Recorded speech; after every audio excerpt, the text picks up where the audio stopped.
Extinction Rebellion and Just Stop Oil are well on their way to becoming domestic terrorists, and they need locking up. Today is essentially National Skint Day. The cost of living crisis is now officially here. Bills are much higher, wallets are much lighter. The energy price cap will jump from £1,277 to £1,971, an increase of £693, with official forecasts suggesting it will increase by a further £788 in October.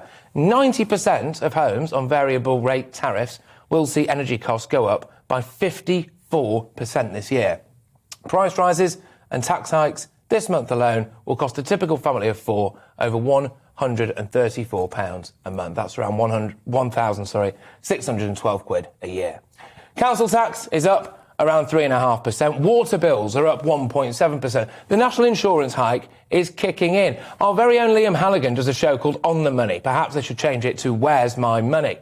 And yet, here we are.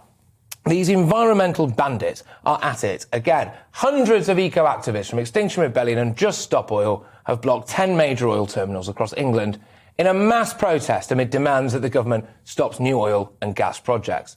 They're blocking oil tankers from leaving the sites, which, if it continues, would only serve to push up the price of oil still further. April Fool's Day is a good day to pull this kind of stunt, because surely they must be joking. Why are these green goons so tone deaf? A basic principle of fighting for a cause is to gain public support, isn't it? Well, on today of all days, chaining yourself to an oil tanker is not going to get the people on side. As Ethel sits in her front room, wearing 3 jumpers and a coat, shuffling into the kitchen to see if there's any of that tinned soup she bought a year ago still hiding in the back of the cupboard. She would drive to the shops, but it costs too much to fill up her car, and of course, she can't afford the congestion charge. Some bloke who's never worked a day in his life doesn't care about money because he wants us all to live in a vegan hippie commune using moss for mattresses, is making the cost of living crisis even worse. The police have said they've arrested 6 people so far. Get them all nicked and prosecute them.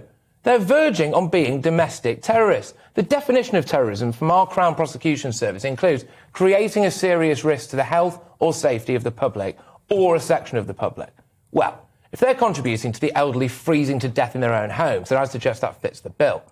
This lot don't care about money because they either have no aspiration for it whatsoever or mummy and daddy have so much of it that they'll never have to worry about it. The fact is that right now, today, people are wondering how they're going to put food on the table. That will always be their top priority. As long as people are worried about heating their homes and feeding their children, they don't care about what substance we pump out of the ground. These eco-bandits are a menace.